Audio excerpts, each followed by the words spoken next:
Okay, praise the Lord. இன்னைக்கு ஒரு முக்கியமான டாபிக் பேச போகிறோம். ஏன்னா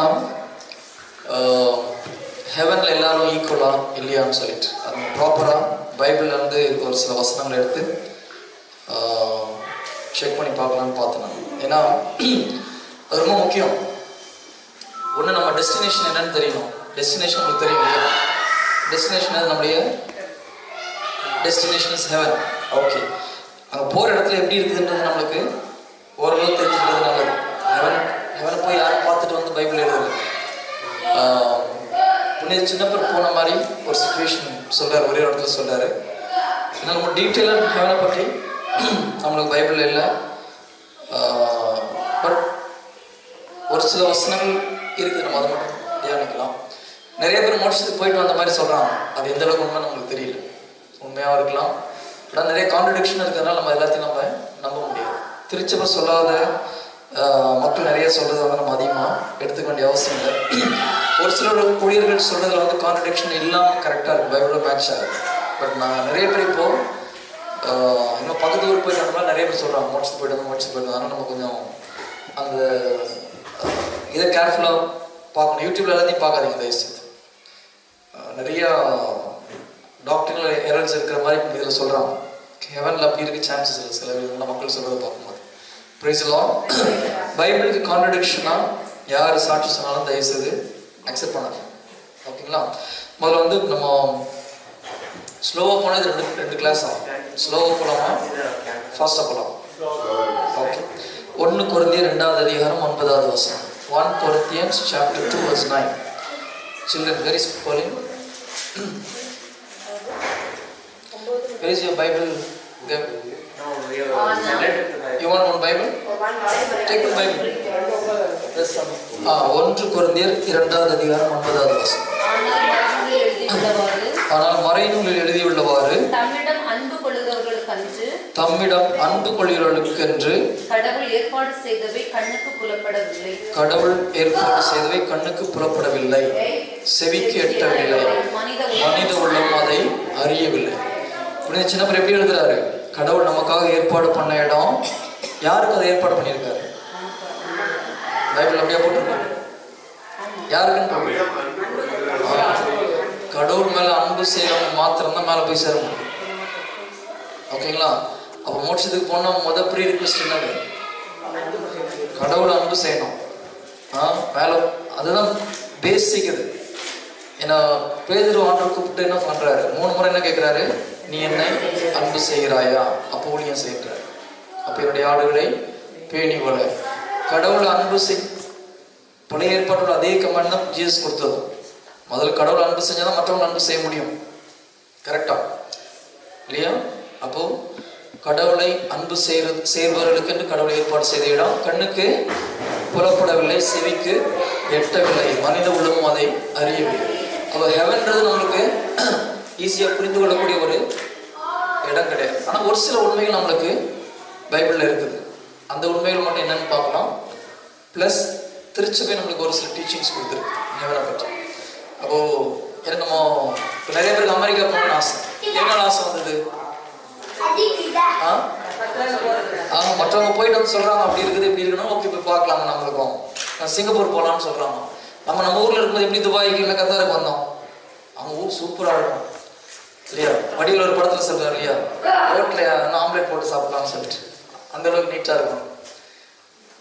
அப்போ நம்ம மற்றவங்க போயிட்டு வந்து பார்த்து சொல்கிறதுக்கு நம்ம ஆட்டோமேட்டிக்காக ஒரு ஆசை வருது. அதே மாதிரி நம்ம ஹெவனை பற்றி தெரியறது நல்லது. அதுக்காக நீங்கள் ரிசர்ச் பண்ணக்கூடாது. ரிசர்ச் பண்ணுறது தப்பு. ஓகே, ஒரு டெசர்ட் ஃபாதர் ஒருத்தர் போய் கேட்குறாரு, ஹெவனை பற்றி கொஞ்சம் சொல்லணும். ஆமாம், அவர் பாவத்தெல்லாம் விட்டு முடிச்சிட்டாரு, இப்போ ஹெவனை பற்றி யோசிக்க ஆரம்பிச்சிட்டாரு. ஸோ நம்மளுடைய ஃபர்ஸ்ட் எய்ம் என்னது? ஒரு சுத்தமாக வாழணும். பட் இருந்தாலும் இப்போ ஒரு பந்தயம் வைக்கிறான்னு வச்சுக்கோங்களேன், என்ன ரிவார்டுன்னு தெரிஞ்சாலும் அதுக்கேற்ற மாதிரி இன்ட்ரெஸ்ட் பண்ண முடியும் இல்லையா? புனித பிரான்சிஸ் ஒரு முறை ஒரு டிசைபிள்கிட்ட கேட்குறாரு, ஒரு பாவத்திலேருந்து மேற்கொள்றதுக்கு என்ன முயற்சி செய்வீங்கன்னு சொல்லிட்டு. அப்போ ஒவ்வொருத்தரும் ஒவ்வொன்று சொல்கிறாங்க. ஒருத்தர் நான் போய் முழுவில் விழுந்து பெருள் வென்றாரு, ஒருத்தர் வந்து என்ன ஃபாஸ்டிங் இருக்குன்றாரு. அப்போது அவருடைய சீடர் பெர்னார்ட் மட்டும் என்ன சொல்றாருன்னா, பரலோகத்தை குறித்து தியானிப்பேன்னு சொல்லி சொல்றாரு. ஓகேங்களா? அப்போ புனித ஃப்ரான்சிஸ் சொல்ல இதுதான் பெஸ்ட் மெத்தட்னு சொல்லிட்டு. ஏன் நம்ம எங்கே போகிறோம் அந்த இடம் எவ்வளோ சூப்பர்னு தெரிஞ்சதுன்னா மற்றதெல்லாம் நம்ம அட்ராக்ட் பண்ணாது இல்லையா? இங்கேருந்து கனடாவுக்கு போகிறதுக்கு, ஆஸ்திரேலியா போகிறதுக்கு நிறைய பேர் 10,000 15,000 செலவு பண்ணி அதுக்கு நிறையா பாயிண்ட்ஸ்லாம் இது பண்ணி போகிறவங்க இருக்கிறாங்க. எத்தனை பேர் நீங்கள் இங்கே அதிகமாக ட்ரை பண்ணலன்னு நினைக்கிறேன். பட் நான் துபாயில் நிறைய பேர் பார்த்துருக்கேன். 2 வருஷம் 3 வருஷம் கனடாவுக்கு போகிறதுக்கு ட்ரை பண்ணி போகிறோம் நிறைய பேர் செலவு பண்ணி ஃபேமிலியோட அங்கே போய் செட்டில் ஆகிறாங்க. எதனால் போகிறாங்க? அங்கே போனால் ஓகே லைஃப் செக்யூர். இந்த ஊரில் நீங்கள் 50 வருஷம் வேலை செஞ்சாலும் வேலை முடிஞ்ச அடுத்த நாள் ஊருக்கு போகணும்னு சொல்லிட்டுருக்கோம். அங்கே அப்படி கிடையாது. யூ ஹேவ் சிட்டிசன்ஷிப், உங்களுக்கு மெடிக்கல் ஃப்ரீ, பசங்க education free, so many things அது. உங்கள் கண்ட்ரி மாதிரி நீங்கள் லேண்ட் வாங்கலாங்க, நீங்களே அங்கே ஓட்டு போடலாம். கொஞ்சம் நாள் ஆயிடுச்சுன்னா அந்தளவுக்கு உங்கள் சொந்த நாடு மாதிரி ஆகிப்போகுது. இந்த ஊரில் அப்படி கிடையாது இல்லையா? 40 வருஷம் மேலே வந்தவங்களும் வேலை முடிஞ்சு போச்சு, முடிஞ்சு போனால் 1 மாதம் டைம், அது கூட கிடையாது. கேன்சல் பண்ணால் 1 வாரம் தான் கொடுக்குறாங்க. துபாயில் கேன்சல் பண்ணி 1 மாதம் இருக்கணும். விசா கேன்சல் பண்ணி 1 மாதம் இருக்கலாம் துபாயில். இங்கே ஒரே வாரம் தான், அதுக்கு மேலே இருக்க முடியாது. Praise the Lord, hallelujah. So நம்ம போகிற டெஸ்டினேஷன் தெரிஞ்சுக்கிறது நல்லது. அது நம்ம அட்ராக்ட் பண்ணல பிரதர். நிறைய பேர் நம்ம மோட்சத்துக்கு போனால் அப்படியே உட்காந்து அப்படியே, நான் சின்ன வயசில் அப்படி தான் நினச்சேன். அப்படியே ப்ரேயர் பண்ணிகிட்டே இருக்கணும். என்ன ப்ரேயர் பண்ண இங்கேயே போர் அடிக்குது, அங்கே எப்படி இருக்கணும். கரெக்ட் தானே? சரி, அவனுக்கு அந்த டவுட்லாம் வருது இல்லையா? மோட்சத்துக்கு போய் எவ்வளோ நேரம் ப்ரேயர் பண்ணுறேன். ஃபர்ஸ்ட் ஆஃப் ஆல் நம்மளுக்கு ஃப்ளஷ் கிடையாது சிஸ்டர், அங்கே ப்ரேயர் கிடையாது. ஒரு பெரிய காந்தத்துக்கிட்ட பக்கத்தில் ஒரு சின்ன தூள் வச்சு அப்படி இருக்கும். You will be attached to God. அந்த கடவுளுடைய அன்பில் நீங்கள் ஈர்க்கப்பட்டு அவரோட இருப்பீங்க. உட்காந்து ஜபம் பெருசாக பண்ணுறதுலாம் ஒன்றும் கிடையாது. You will enjoy his presence. அதே பேரானந்தம் தான். அது மாதிரி எக்ஸ்பிளைன் பண்ண முடியாது. அங்கே போனவங்க ஒரு சிலர் கேட்டால் கூட அங்கே போனால் தான் புரியணும். உண்மையிலே போயிட்டு வந்த ஒரு சிலர் நான் பேசியிருக்கேன். அவங்களுக்கு வந்து சொல்ல முடியுது, பட் நம்மளுக்கு ஃபீல் பண்ண முடியல அவங்க ஃபீல் பண்ண மாதிரி. பட் இருந்தாலும் ஒரு விஷயம், கடவுள் வந்து இந்த அழிந்து போகிற உடலை படைச்ச கடவுள் இந்த உலகத்தை நம்ம வைக்கிறதுக்கு முன்னால் இந்த உலகத்தை எவ்வளோ கேர்ஃபுல்லாக படைக்கிறார் இல்லையா? மனுஷன் இந்த உலகத்தில் கொஞ்ச நாள் தான் இருக்க போகிறோம். மிஞ்சி போனால் 100 வருஷம் வச்சுக்கோங்க. அதுக்கு மிஞ்சி போனால் 120. ஒரு 120 இயர்ஸ் நம்மளை வாழ வைக்கிறதுக்கு இந்த உலகத்தை படைச்ச கடவுள் உலகத்தை பார்த்து பார்த்து படைக்கிறார்.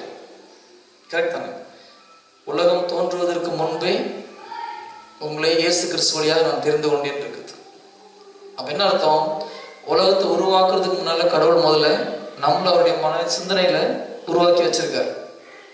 என் பிள்ளைங்களை யார் யாரெல்லாம் படைக்க போகிறேன், எப்படி இருப்பாங்க, கண் எப்படி இருக்கணும், காது எப்படி இருக்கணும், என்ன வேலையை வச்சுருக்காங்க, அவங்களுக்கு எந்த ஊரில் பிறக்க போகிறாங்க, எப்போ பிறக்க போகிறாங்க, யாருக்கு அப்பா அம்மா யார், யாருடைய பிள்ளையாக பிறக்க போகிறாங்க, எவ்ரிதிங் இஸ் டிசைடட். எப்போ?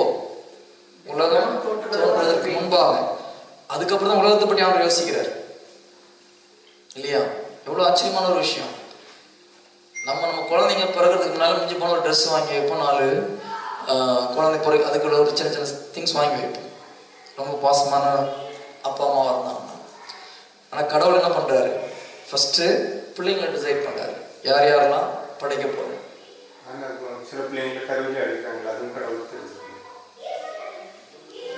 பிரதர் நம்மளுக்கு சுதந்திரம் கொடுத்துருக்காரு பிரதர், அது நம்மளுடைய மிஸ்டேக்.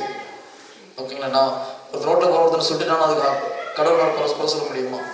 அதுக்கெல்லாம் தண்டனை பின்னால் உண்டு.